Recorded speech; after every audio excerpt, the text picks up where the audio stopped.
आपने अब तक प्यार में धोखे की दर्जनों कहानियां सुनी होंगी, मगर आज हम आपको जिस सच्ची घटना की पूरी कहानी बताने जा रहे हैं उसके बारे में आपने शायद ही सुना होगा। भले ही आज ये कहानी गुमनामी में है, मगर एक समय इस केस ने उत्तर प्रदेश के साथ साथ पूरे देश में सुर्खियां बटोरी थी। इस केस को तब का केएम नानावती केस भी करार दिया गया था। ये पूरी कहानी लखनऊ के एक डॉक्टर हरिओम गौतम तथा लखनऊ के एक बेहद ही रईस घराने से ताल्लुक रखने वाली लड़की शमीम रहमानी की है। वही शमीम रहमानी जिसकी खूबसूरती की चर्चा उन दिनों पूरे लखनऊ में होती थी। तो आखिर डॉक्टर हरिओम गौतम तथा शमीम रहमानी का क्या रिश्ता था और आगे इस केस में क्या कुछ हुआ, चलिए जानते हैं सब कुछ डिटेल में। तब ये केस इतना बड़ा बन गया था कि कई विदेशी मीडिया खास तौर से इस केस को कवर करने के लिए लखनऊ तक आई थी। इसके अलावा पूरे देश की मीडिया बस इसी केस के बारे में बातें करती थी। यकीन मानिए, इस केस की सच्चाई जानकर आप भी शॉक्ड रह जाएंगे, तो वीडियो में आखिरी तक जरूर बने रहें।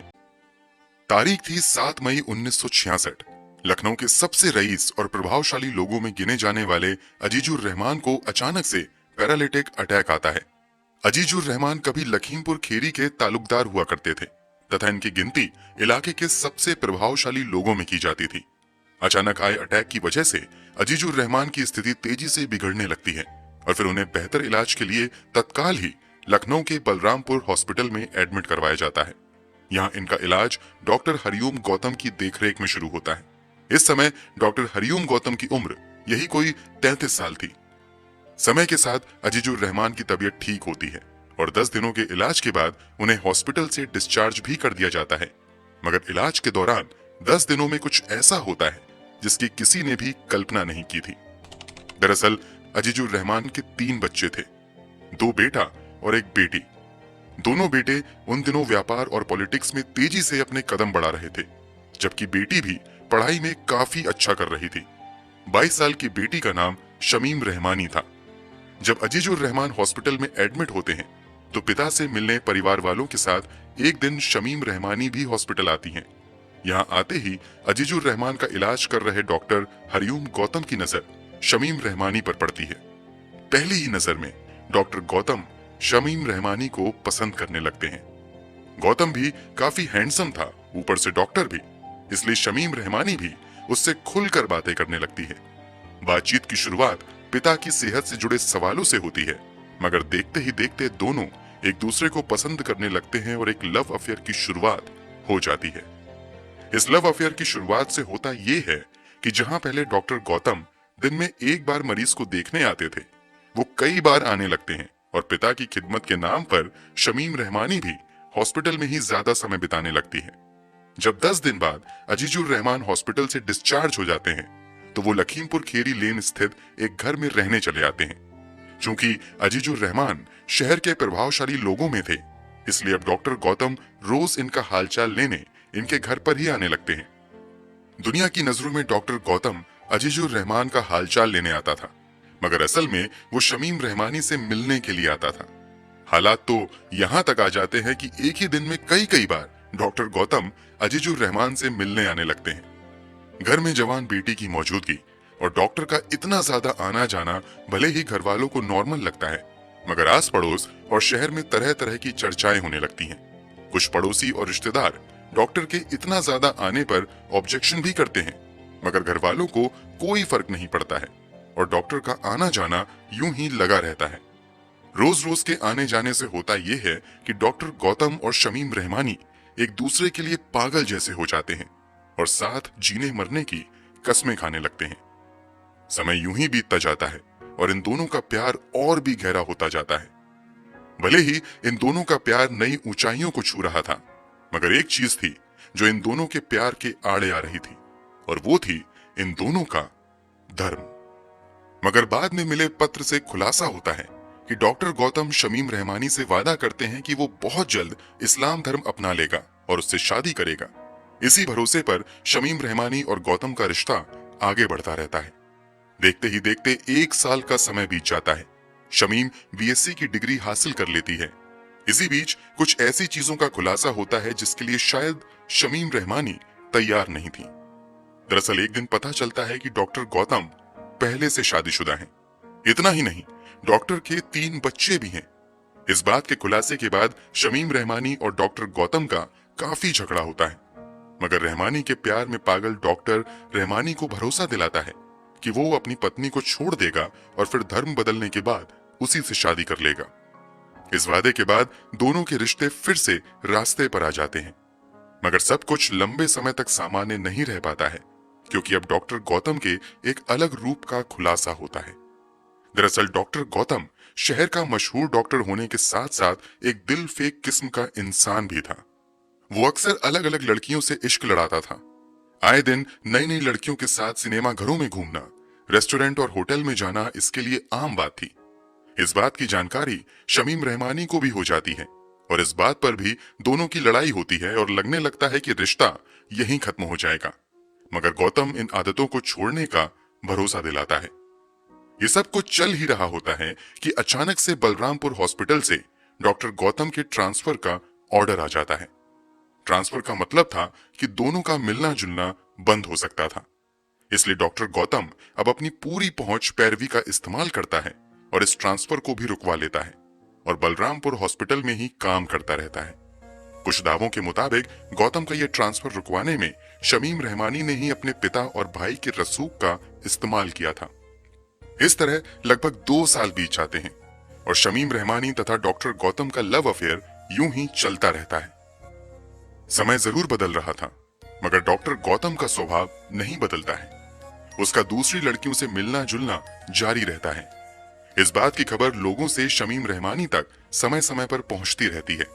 शमीम रहमानी डॉक्टर गौतम की ये हरकत बर्दाश्त नहीं कर पाती हैं और एक दिन 1968 के जनवरी महीने में लखनऊ के हजरतगंज स्थित क्वालिटी रेस्टोरेंट में शमीम रहमानी डॉक्टर गौतम को दर्जनों लोगों की भीड़ में सरेआम थप्पड़ जड़ देती हैं। यहां लगने लगता है कि दोनों का रिश्ता अब खत्म हो जाएगा, मगर चीजें फिर से संभलती हैं तथा दोनों का मिलना जुलना और उठना बैठना जारी रहता है। गौतम रहमानी को अपने स्कूटर से भी घुमाने लगता है। कुछ महीनों तक तो इन दोनों का रिश्ता फिर से ठीक चलता है, मगर 1968 के जुलाई महीने में कुछ ऐसा होता है कि इन दोनों के रिश्ते में फिर से तूफान खड़ा हो जाता है।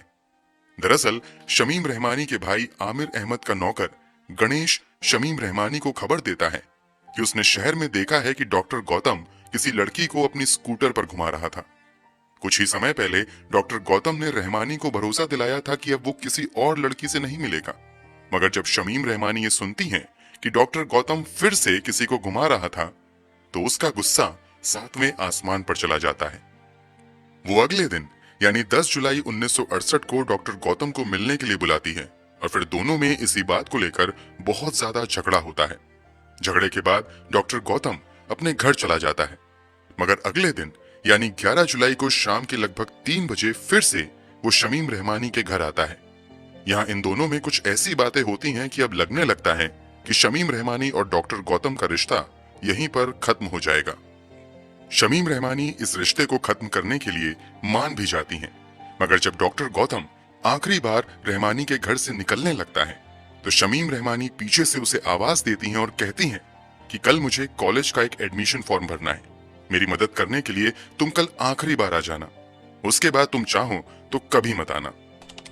शमीम रहमानी की ये बातें सुनकर डॉक्टर गौतम आने के लिए हामी भर देता है। इसके बाद वो यहाँ से निकलकर अपने हॉस्पिटल जाता है। यहाँ जरूरी काम खत्म करने के बाद अपने आला अधिकारियों को डॉक्टर गौतम बताता है कि उसे जरूरी काम से सिविल हॉस्पिटल जाना है। दरअसल पहली बार तो डॉक्टर गौतम ने अपना ट्रांसफर किसी तरह रुकवा लिया था, मगर जब शमीम रहमानी के साथ उसका रिश्ता बिगड़ने लगता है तो वो जानबूझकर अपना ट्रांसफर बलरामपुर हॉस्पिटल से सिविल हॉस्पिटल में करवा लेता है और वो इसी ट्रांसफर से जुड़ी कागजी कार्यवाही करने के लिए सिविल हॉस्पिटल जाने की बात कहकर बलरामपुर हॉस्पिटल से निकल जाता है। हालांकि वो सिविल हॉस्पिटल जाने की बजाय रात के लगभग 10:30 बजे शमीम रहमानी के घर पहुंचता है और दरवाजे पर दस्तक देता है। दरवाजे पर दस्तक की आवाज सुनते ही शमीम रहमानी घर से बाहर निकलती हैं और हवेली का पश्चिमी दरवाजा खोलती हैं जो ड्राइंग रूम से लगा हुआ था। ड्राइंग रूम से पूर्व की ओर शमीम रहमानी का कमरा था, जबकि ड्राइंग रूम से पश्चिम की तरफ एक और कमरा था जिसमें शमीम रहमानी के परिवार के दूसरे सदस्य रहते थे। शमीम रहमानी द्वारा दरवाजा खोलते ही डॉक्टर गौतम ड्राइंग रूम में दाखिल हो जाता है और यहीं पर शमीम रहमानी तथा डॉक्टर गौतम की लगभग 20 मिनट तक बातचीत होती रहती है। ये बातचीत बहुत सामान्य नहीं थी, क्योंकि बीच बीच में दोनों एक दूसरे पर चिल्ला रहे थे और इस चीखने चिल्लाने की आवाज बाहर सोए घर के नौकर तक भी जा रही थी। इसी बहसबाजी के बीच 11 बजे के आसपास घर के बाहर बरामदे पर सोए पड़ोसी कालिका प्रसाद को अचानक से 2 गोली चलने की आवाज आती है। इसके अलावा इनका रामकृष्णा त्रिपाठी नाम का एक नौकर भी था, जो गोली की आवाज सुनते ही भागते हुए ड्राइंग रूम में आता है। ड्राइंग रूम में आते ही वो देखता है कि डॉक्टर गौतम खून से लथपथ नीचे पड़े हुए हैं। उसके शरीर का आधा हिस्सा कमरे में है, जबकि आधा हिस्सा ड्राइंग रूम में है। रामकृष्ण त्रिपाठी ये भी देखता है कि शमीम रहमानी अपने दाहिने हाथ में बंदूक लेकर भागते हुए दूसरे कमरे में जा रही हैं। किसी को कुछ भी समझ नहीं आ रहा था कि क्या किया जाए। इसी के बाद घर का एक सदस्य शमीम रहमानी के भाई आमिर अहमद के घर पर साइकिल से भागते हुए जाता है और डॉक्टर गौतम के मरने की जानकारी उसे देता है। इसके बाद वो पास के कैसरबाग कोतवाली में जाता है और रात के लगभग 1:30 बजे इस घटना की जानकारी पुलिस को देता है। मामले की जानकारी होते ही पुलिस भी मौके पर आ जाती है, क्योंकि ये एक बेहद ही हाई प्रोफाइल घराने का मामला था। इसलिए पुलिस वाले बहुत ही सावधानी के साथ सबूत इकट्ठा करते हैं। इसके अलावा गवाहों के बयान भी दर्ज किए जाते हैं।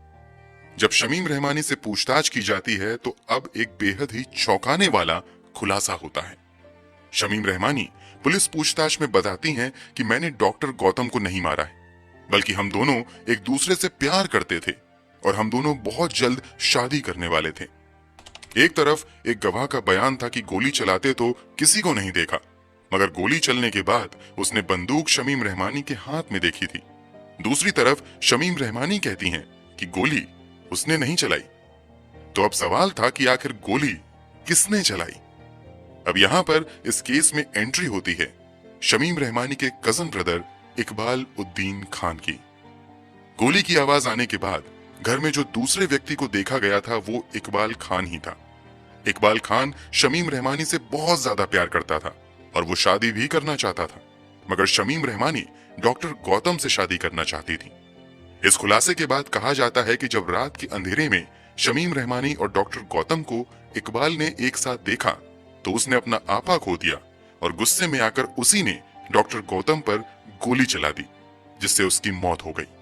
शमीम रहमानी के परिवार वाले भी इकबाल को ही मुलजिम बताते हैं।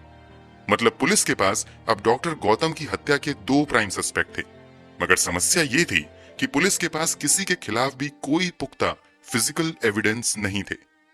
पुलिस ने जो बंदूक जब्त की थी और दावा किया था कि उसी बंदूक से गोली चलाई गई है, फोरेंसिक जांच में सामने आता है कि काफी समय से उस बंदूक से कोई गोली चली ही नहीं है। ऊपर से उस बंदूक के ट्रिगर पर ना तो शमीम रहमानी का फिंगरप्रिंट था और ना ही इकबाल का। अब पुलिस पर आरोप लगने लगते हैं कि पुलिस ने शमीम रहमानी के परिवार वालों के प्रभाव में आकर जानबूझकर अदालत में गलत बंदूक पेश की ताकि शमीम रहमानी को बचाया जा सके। इसके अलावा पुलिस पर कमजोर सबूत इकट्ठा करने का भी आरोप लगता है। कोर्ट में यह भी साबित नहीं हो पाता है कि गोली शमीम के कमरे से चलाई गई या दूसरे कमरे से। डॉक्टर हरिओम गौतम का कातिल कौन है, इस बात को साबित करने के लिए लंबे समय तक केस की सुनवाई चलती रहती है। मामला सबसे पहले निचली अदालत में पेश किया जाता है और फिर लखनऊ हाई कोर्ट में भी इस मामले की सुनवाई होती है।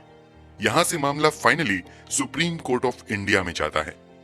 यहाँ सुप्रीम कोर्ट के सामने भी बहुत मजबूत फिजिकल एविडेंस नहीं थे, मगर एक गवाही थी जो इस बात की ओर इशारा करती है कि गोली किसी और ने नहीं बल्कि शमीम रहमानी ने चलाई है।